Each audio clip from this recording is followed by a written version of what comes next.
Welcome to the webinar that we will be presenting in the next 30 minutes. These are webinars that we've been doing between the Urban Real Estate Research Unit at UCT and Quinn Online. And really the idea behind these webinars is that we go through a number of different topics. We had a look at the market in our last one. In this particular webinar, we'll be spending a bit more time on the supply side of the market. We're interested in seeing what's coming our way, or presently not much coming our way until the sector reopens. But I think what really interests us as well is to understand what type of space we have. So around the table, let me introduce myself. I'm Associate Professor François Viruly at the University of Cape Town and the Director of the Urban Real Estate Research Unit. I'm also going to, in a moment, ask the other panelists to introduce themselves. But before I even do so, just a few thoughts to get us started, which you may think about. There are trends. There's been a lot of talk about COVID-19, does it change everything? Others will argue we've had trends already for the past few years, and this may just accelerate the situation. We're now moving to level 3, which will see the opening of development activity in the real estate, not the entire real estate sector, because we also still have the estate agents at level 2. So we have part of the sector operating and part of it not operating with its challenges. The type of space, many of us are going to start going back to work. Are we happy with our buildings? Even if we open up, are we happy to walk around the shopping center the way that we used to? Is opening up enough? How do we think about space, about public space? And I think these are really some of the issues that we want to start with. So let me start by asking Derek Henstra to introduce himself. And then I will move on to Deon and we'll finish with Rob McGaffin.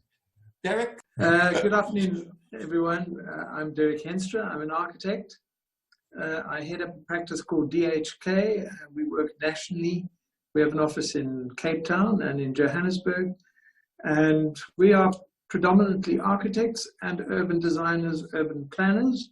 We also do landscape architecture, which we have found becoming more and more important, but I can talk a little bit more about that later, and interior design. I'm very happy to be here today and look forward to the exchange of ideas. Derek, thank you very much. Deon. Thanks, François and Derek and Rob. As François said, my name is Deon van Zyl. For my sins, I originally trained as an architect, planner, urban designer, and I left it all behind to try and understand what makes projects happen. So I come from a project management, development management perspective. And then for my sins, I also chair the Western Cape Property Development Forum, which is a loose federation of various organizations and individual members stretching across the full production line of property, from idea all the way through to the production line, finance and delivery. We don't necessarily look at the world through asset management perspectives, which is a totally different way of looking at property. We look at the production line of property, what the opportunities are, and also what the hindrances are to development. Thank you. Rob? And Rob and I are doing this as a duet to some degree. So Rob will be assisting a bit, also giving the discussion, but it's a discussion between the four of us. Rob. Thank you, François. Rob McGaffin, also with François at the Urban Real Estate Research Unit, and assisting him with facilitating these discussions. Fine. Deon, let me just get back to you. I mean, I think you've been a pretty busy person in the last few weeks. We have a whole sector that ground to a halt at some point. Now, you don't stop projects that easily, and restarting projects is probably not that easy as well. So maybe just some thoughts. What are the thoughts going around your mind at the moment around the situation and supply the sector reopening up in the next few days? Yeah, François, I think the first observation, I've been privileged in the last 5 weeks through our participation in something called the Construction COVID-19 Rapid Response Task Team. Acronyms is enormous, but it's been a fascinating experience looking at our industry from effectively 31 different perspectives, because that's the number of organizations that have come together in this forum. I think the first observation is a realization of how incredibly unconsolidated our industry is, how fragmented it is. I mean, if there are 31 organizations that range all the way from the SAPOAs through to the South African Pool and Swimming Pool Institute and the suppliers, the gravel suppliers, the cement suppliers, and how the mining industry as one entity has a consolidated view, had pre-COVID-19 already consolidated itself into a single structure, whereas our industry is really truly fragmented. You know, the architects look after the architects, the quantity surveyors look after each other, and, you know, and so forth. And as I say, 31 organizations together.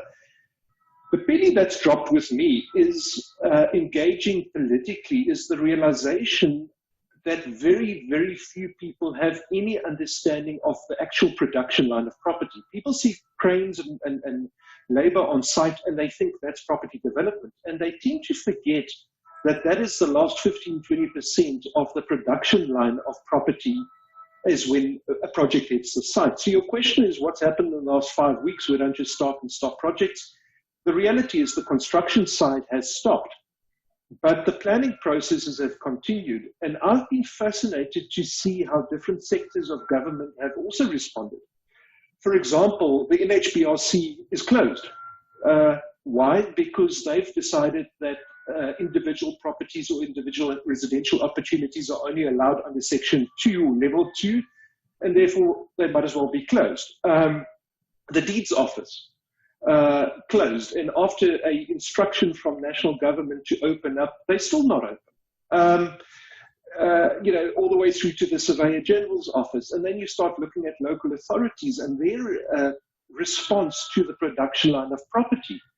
And someone asked me recently, you know, have the local authorities participated?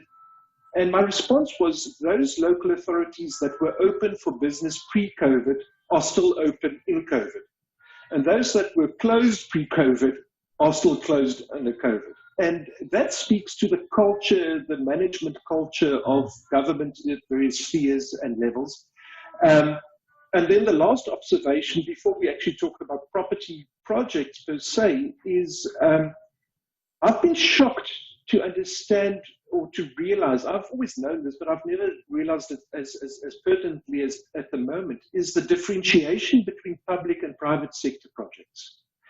And the perception in national government that they could actually start up so-called public works projects and not activate private sector works projects, bearing in mind that both the public and the private sector use the same consultants, the same contractors, the same suppliers of materials. And I don't know whether it's naivety or whether it's just bloody mindedness, but it also speaks to an experience that we've been sort of reflecting on, is why is the private sector treated as the enemy? And again, practically, you know, we have been sort of advocating for a very long time that a professional architect like Derek, with years of experience, should be able to self-certify his own drawings because they need to be compliant in terms of the national building regs, which is not smoke and mirrors, which are technical requirements. And yet we haven't won that battle yet. So what's my reflection on under COVID?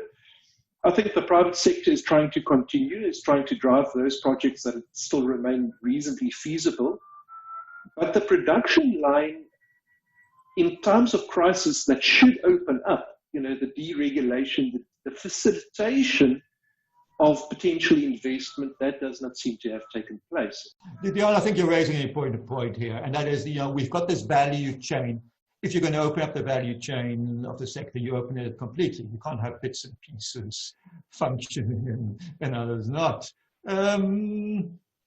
Derek, what are you pondering about? You know, I mean, basically, Deon has said it all. It's absolutely true. You know, it's what I'm pondering on is I'm pondering about how confused everything is, and I think I am hoping for a quicker normality, and I think this has been a knee-jerk reaction again. And I told you I might be radical. You know, we had the 9/11 and everything went belly up and no more tall buildings ever to be built. And what happens 10 years later, we have more tall buildings being built than ever before. So, and to hide behind COVID and say, well, this is going to affect everything, this has affected, this is how we're going to think in the future. I'm not so sure about that. And I have a lot to say about how our cities might start looking and how our buildings will change and reconfigure. But I also think that it was on that path. Good, responsible urban design, the allocation of public space, etc., etc. Those were all things that was good practice and that was necessary in our society.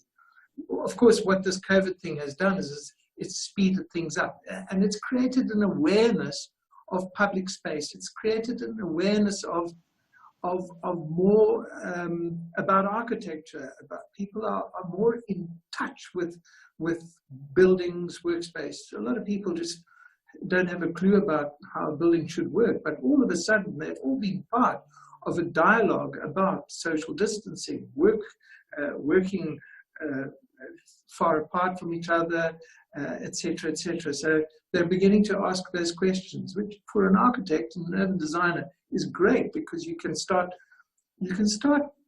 speaking to people about the norms that should arise in buildings, and we should have slightly bigger stairwells and walkways, and it's going to cost more, yes, but it simply is good practice. You know, escape stairs, have widened over the years, purely from a regulation point of view, and these are things that have been happening, but I think that everything will now be accelerated. As far as what am I pondering, I'm wondering when the government are actually going to start, or the public sector are going to get involved with the private sector to get the show on the road. That's basically what we need. And then analyzing, and that's what we're doing 24/7 at the moment as a big practice. We're involved in every facet of architecture and urban design. But what are the needs? And you know, over the last 2 years, we've been involved and writing papers on new ways of living, the micro living, the affordable housing, etc., etc.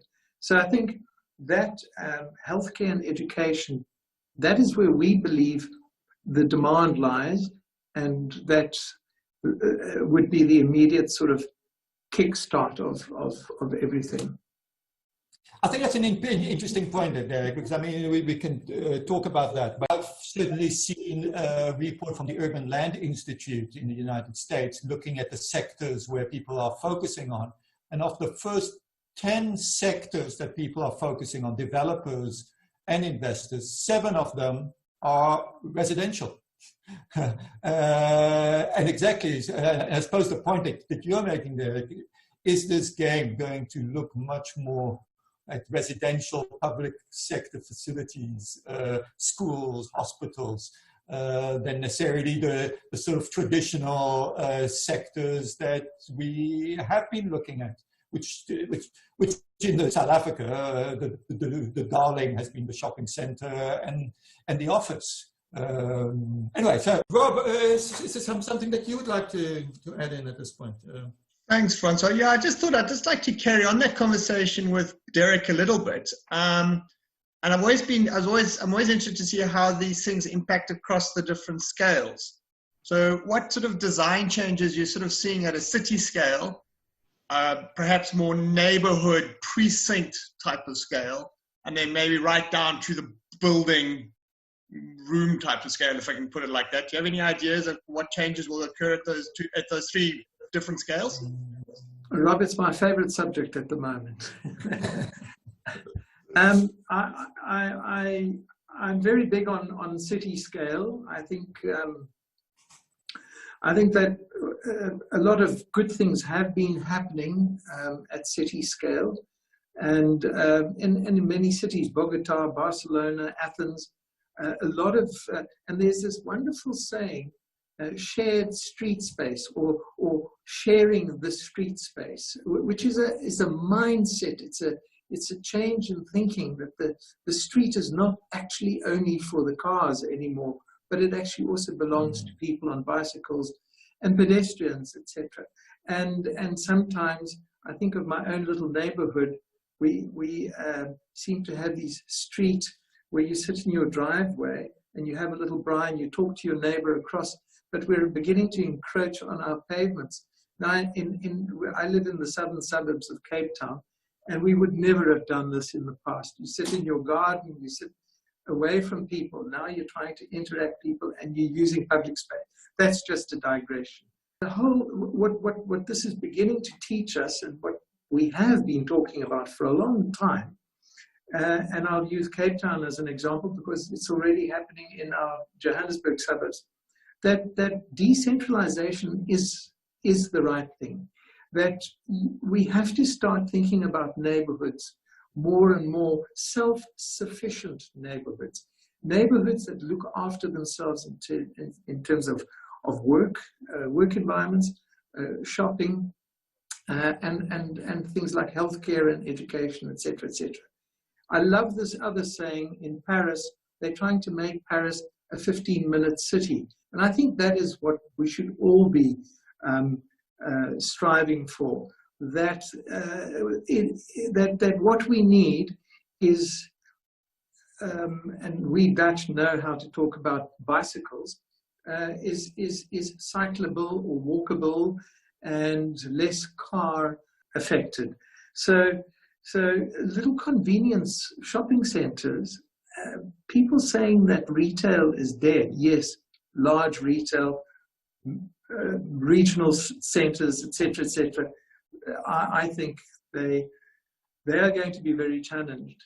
But at the same time, convenience, little food stores, fresh fruit markets, the hairdresser, there will be more of those around. They will become neighborhood centers. It's good urban design. And attached to that, there will be clinics, and there will be parks around it where people can actually exercise, eat their lunch, etc., etc. So I do believe very much in how, but you know, I'm going to say to you at the same time, we were doing all those things already. I think that's where we've got to be careful. Yeah, there's a greater awareness, and I think maybe that's a positive that's come out of this. There's a lot more dialogue by the man in the street about this, and that's a good start. That helps us all. Deon, I don't know if you want to comment on what you've been hearing before we move on a bit with one or two other issues. I made some notes, and I thoroughly agree with Derek. The question that I pose myself is why do we not allow these complexities at neighborhood scale? And at a practical level, I think if one looks at South American examples and even European examples, there seems to be a tolerance for experimentation. You know, if one looks at the asset being property and you split it between land and building, I think we have become extremely holy about the building. We think that the asset value lies in the building and not in the location. And if we agree that the location, i.e. the neighborhood and the place of operation is the true asset, then we should be allowed in terms of our statutory processes, etc., to experiment and to find the working model rather than being fixed into a land use zone and a building plan approval that's got to last 30 or 50 years.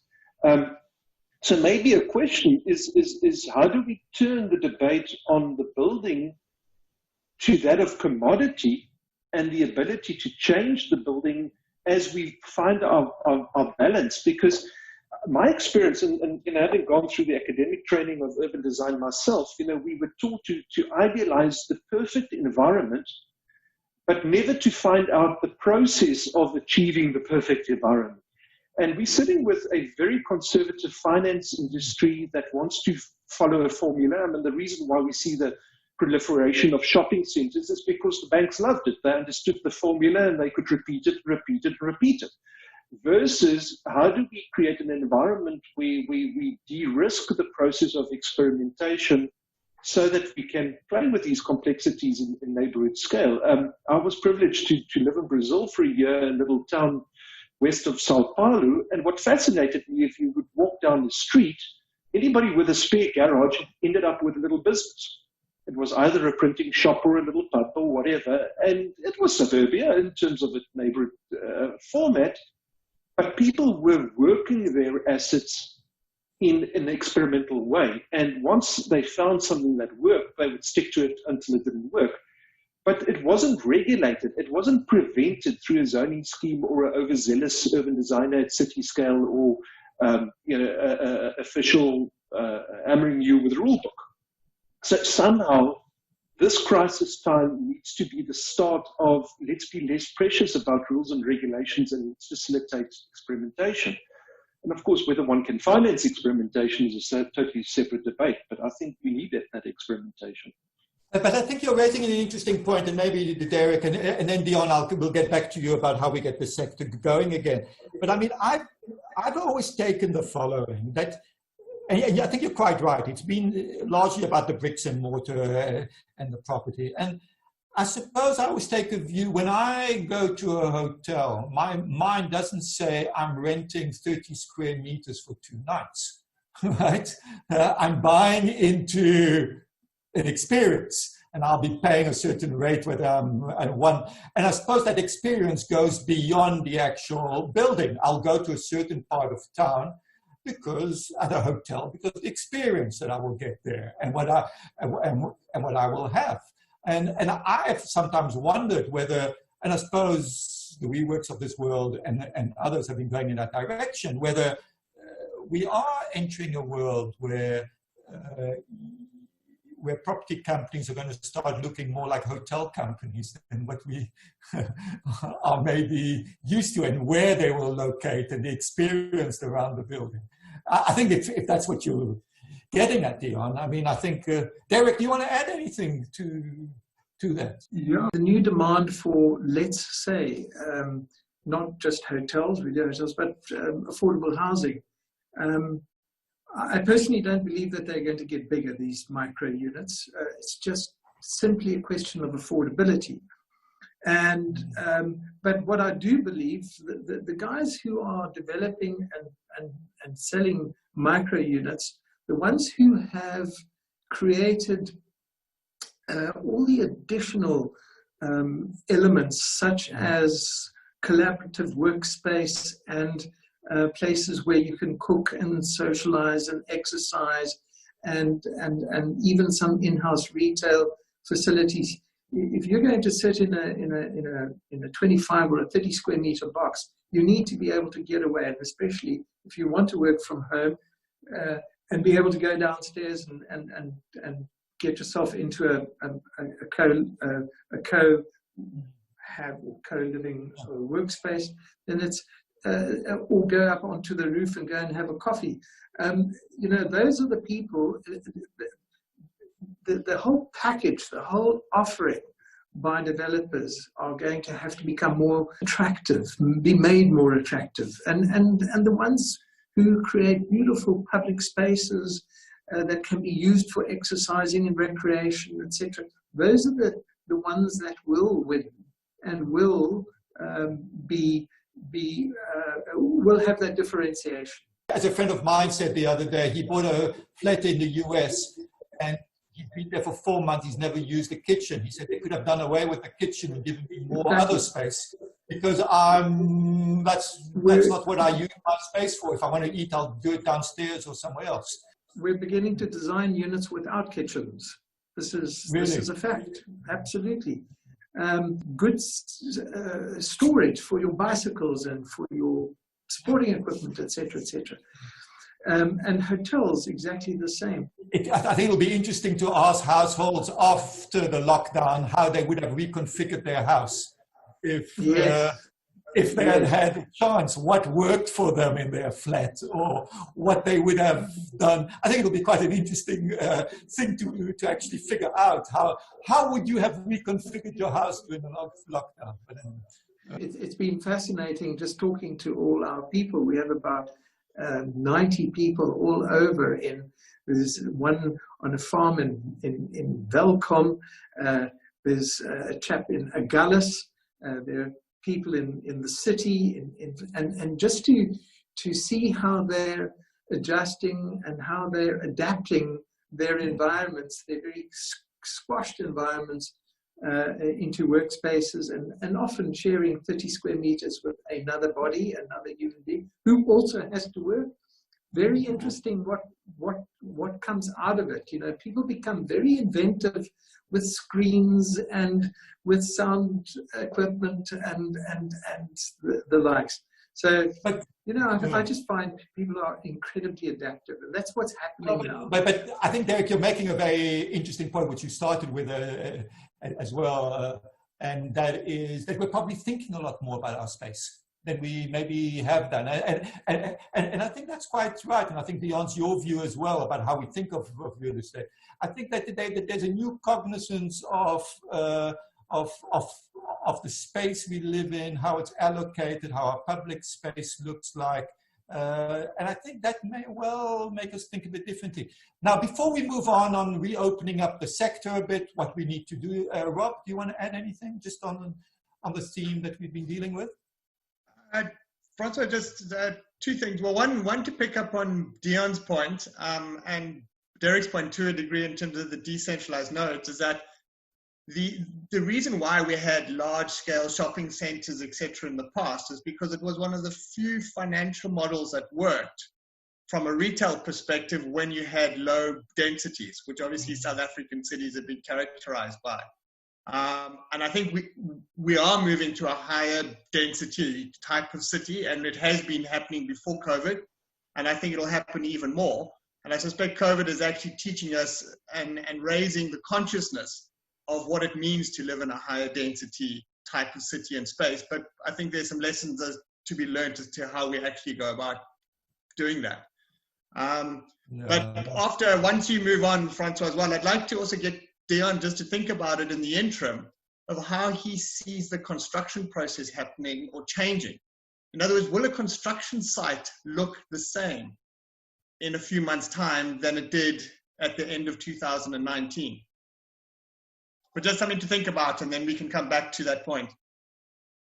No, I think that's an interesting point, and I think it will work quite well with what we want to do next. But I take your point, Rob. I mean, really, I suppose the shopping center was low density, get people in their cars and make them come to one spot. And hopefully enough come to one spot to make it up. Deon, let's move a bit in the way we've got another 10 minutes or so. Derek, yes? Derek, go for it, and then we'll go to Deon. One last point on the previous subject. You know,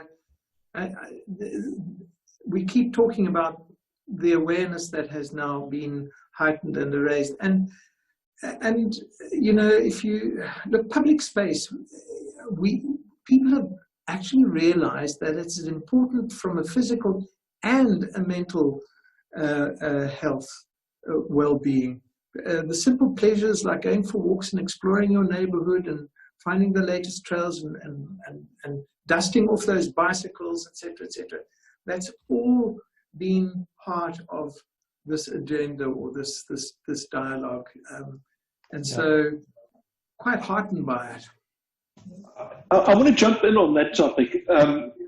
I've been reflecting, and I hear what everybody's saying about shopping centers. Shopping centers work because there was fair infrastructural capacity. Simple as that. You could collect people and you could bring them to a central node. Now we can't.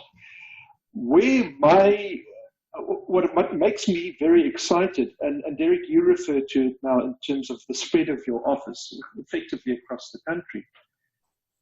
Chatting with a couple of developers, the message I'm getting is people that can afford it will have choice, i.e. I can now sit in Montague with a good data connection and be part of Cape Town's economy. And for me, the exciting part is the smaller towns are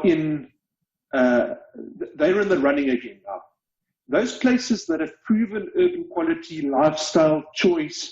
One of our colleagues is sitting in a famous Boland town with good pubs. Now, you can't go to the pub, but the point is, once it's back up and running, will my choice of location be influenced by the quality of the coffee in the pub? I think it will. And I think people that can make choices, I think a place like Malmesbury is in for an excellent run. I think Drakenstein, Paarl area is in for an excellent run. And I think developers are going to start looking at the lifestyle quality plus the ability of the local authority to facilitate growth in that lifestyle when they make choices. We are going to follow the money. And if the money is going to go to lifestyle, then that's where the industry is going to be looking at. So I like what Derek is saying, and I think there's a lot of legs in it. Does it mean the end of urbanization? No, it doesn't. But maybe the urbanization model is going to look slightly different. And one of the things that really is a bugbear for me is the way that local authorities rate properties. Now, those guys innovating with guest houses and B&Bs are being rated as commercial properties. So the person with that spare bedroom is being penalized for putting it to a different use. So again, I think not just is the market going to look for new creativity and opportunity, I think the market is going to become critical of the things that inhibit creativity. I think the local authorities are in for a difficult run in the next phase. Yeah, we just got a few minutes left. Time is fleeting by. Derek, did you want to respond? I have a couple of things I wanted to get off my chest, just following on from what Deon has just said, and I so agree with Deon on this. But is it the end of urban environments? No, I don't believe so. I think there's a better balance coming. Better balance in terms of traffic congestion, pollution, etc., etc. There'll be. I've been asked on numerous occasions now, because we do a lot of offices, office fit outs. How do you work? How does your own business work, etc., etc. And just to give you some idea, DHK will be going back to the office next week. Yes, there'll be 30% of our staff at a time in the office. We will be 1.5 meters away, because these are all the regulations that one has to have, and they're good. But at the same time, 70% of my staff will be at home. And I always use my son as an example. He moved to London. He's a young architect, and he wanted to have a stint in Europe, and he found a job in London, and he joined a firm. And a week later, they moved, so he was part of that move. And he phoned me up and he says, "It's amazing. We've moved to a smaller office. We no longer have 90 workstations. We now have 60 workstations." So I said, "Oh, why? Have you guys shrunk?" He says, "No, not at all." He says, "We have a lot of people in London who live on the outskirts, like Malmesbury or Paarl or whatever, who only have elected to come into town 3 times a week or 2 times a week because it's damn expensive living in the city.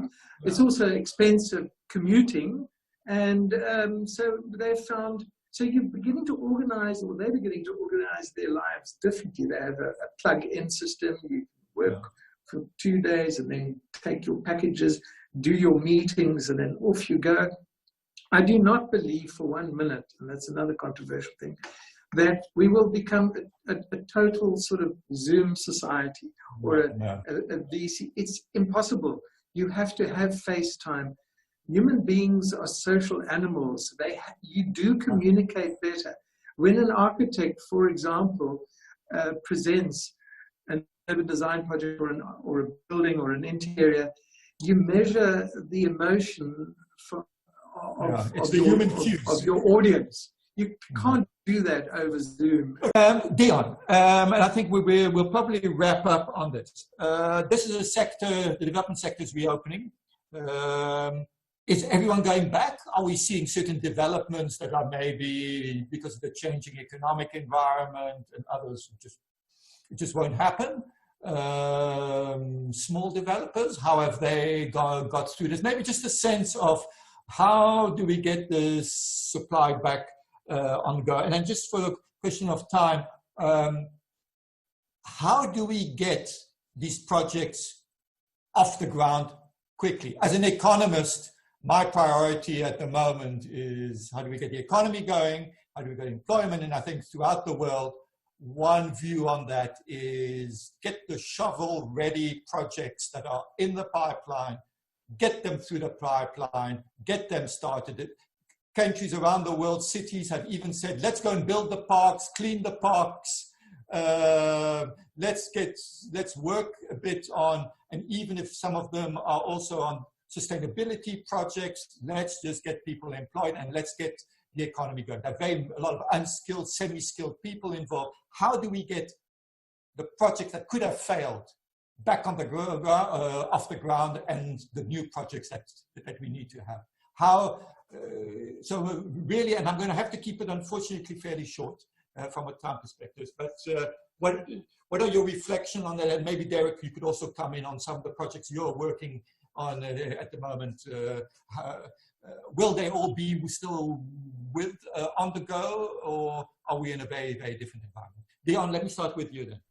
Yeah, Derek, I think our financial structuring of projects dictate for those projects that are in the ground already will continue. How will they look practical on site? Well, we're going to see specialist teams, smaller groups, slightly longer timeframes, but eventually the projects will be delivered. So I'm not too concerned about the projects that have already broken ground. What I'm concerned about, again, I get back to experimentation. How do we get new projects going, whether they're public or private sector? The answer quite simply is we've got to empower the professionals to take responsibility for their projects. We cannot wait years and months for officials to bless projects. So where projects are viable, where projects are feasible, developers with their professionals, as long as a developer's got a professional team with professional indemnity in place, allow them to get on. Allow Derek to sign off on his own building plans. Allow a professional planner to express a professional opinion about what should be allowed and what shouldn't be allowed. The only way we're going to fast track projects, because that's the underlying question, is how do you fast track a project? And that is you empower the people that are on the project. We've got to remove the observers, the guys that are causing red tape. We cannot allow for society to go through an enormous democratic process to decide whether a project should continue. The professionals are plugged into society. Let them express an opinion.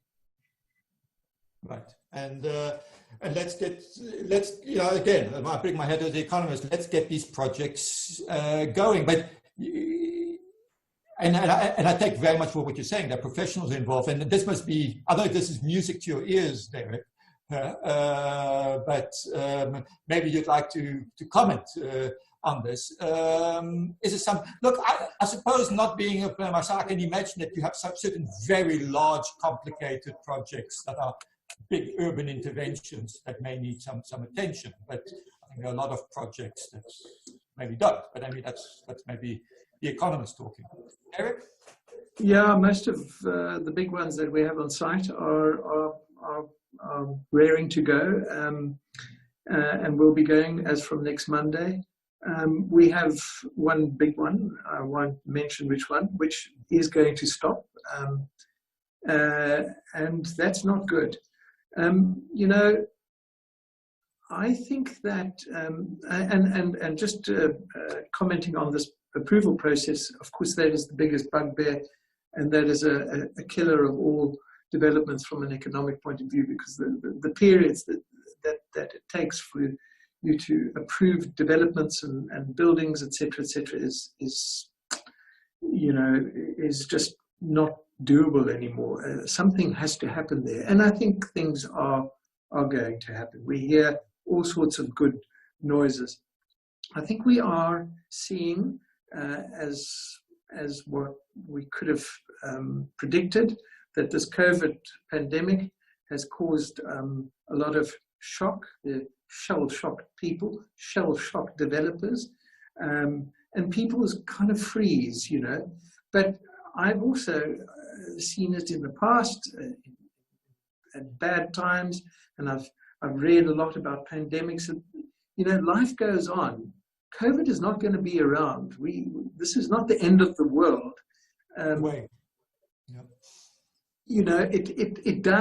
It will offer new opportunities. And so those guys who are very cash strapped because they've had to pay their people whilst they weren't productive, etc., notwithstanding all of that, demand will drive activity. It has to. And so I have faith in the months ahead. I sincerely believe, and I certainly hope, that responsible developments, good developments, that there's a greater sense of sincerity and urgency. I hope that when I say sincerity, I hope that politicking and that greed by both public and private sector, politicking, etc., that all starts, because we've really got to get the show on the road. There are a lot of people that need to be employed. There's a lot of food that has to be put on the table. And our industries, or rather our industry, our building industry, is a huge provider. We're a provider of shelter, we're a provider of healthcare facilities and workspace. It just has to go. So, Rob, something for yours, and then I think we will close the session. Rob, anything to you? Yes, thanks, François. I mean, I tend to have sort of two views on this. So one is definitely, there's no doubt about it, that these sort of events triggered necessity and innovation, and they sometimes push things that should have been happening a long time ago. They actually give them a bit of a prod. So I think these are often quite positive events in a strange way. But I am concerned that the low economic growth is going to mute the demand, which as a result, and I think some of the costs are going to increase in order to achieve some of these things that we're talking about. So on the one hand, you've got a limited or muted but demand on one hand, and increasing costs on the other side. And as a result, I think what it does, and I think Derek hinted towards that, it means we have to get the inefficiencies out of the system. We no longer can afford to have those inefficiencies in the system. And if that's what comes out of COVID, then I think that is something that is very positive. Thank you very much. Before I close, Deon, Derek, is there anything you still want to say before we close? Two quick observations. For me, the test is going to be when we start selling white box units, as we've seen in China, where you buy your flat as a white box because you're chopping off 30% or 25% of the end product cost, and you will fit it out as and when you can. So in response to supply costs, there are innovative ways that one can respond. The question is, can you get an occupancy certificate on a white box? And then the second idea would be, the public sector keeps on demanding a show of confidence from the private sector. I'm actually looking at the public sector to say, would it lead with public infrastructure investment as a show of confidence in the future of the country or the province or the local authority? Because a lot of the new space development that Derek is hinting towards as well depends on public sector confidence. So I'm going to be watching whether local authorities and provincial governments are chopping their capital budgets in terms of lower spend, or whether they in fact need to look for innovative money. creative money, going to public bonds for creative spend and forward spend. So I'm looking at that at the moment. And Deon, you know, when you don't have much space for fiscal policy and you're running our line on monetary policy, there's one thing government must do is create confidence. And that often doesn't cost you. You've got to get the processes going. You've got to get the development going, and that doesn't necessarily require money from the fiscus. Raising money is a marketing exercise. It is. It's a confidence exercise. It's that one builds up. Derek, if you have nothing further, then I'd like to thank you, Derek. Thank you very much for your observations also on and the views on how we think about space. I think very pertinent. Thank you, Deon. Thank you also for your views. And yes, I think that it's going to be an important debate. You know, Keynesian economics did teach us in the 30s that when you have low confidence and you don't have much space for monetary or fiscal policy, the public sector has its role to play in getting the economies going. And I think, you know, and I suppose your point as well, it is an issue of creating confidence, for opening up the road for the private sector to do what it's good at. And I think part of our discussion has really been about the importance of employment. Rob, thank you also very much for doing this with us, and also thank you very much to Crane Online for making this happen. And as the Urban Real Estate Research Unit, we are delighted to be part of this process. So thank you to all of you. Thank you for your thoughts. And I think we've really managed to focus on the supply side, and we'll be carrying on with our webinars looking at different components of the South African built environment. Thank you.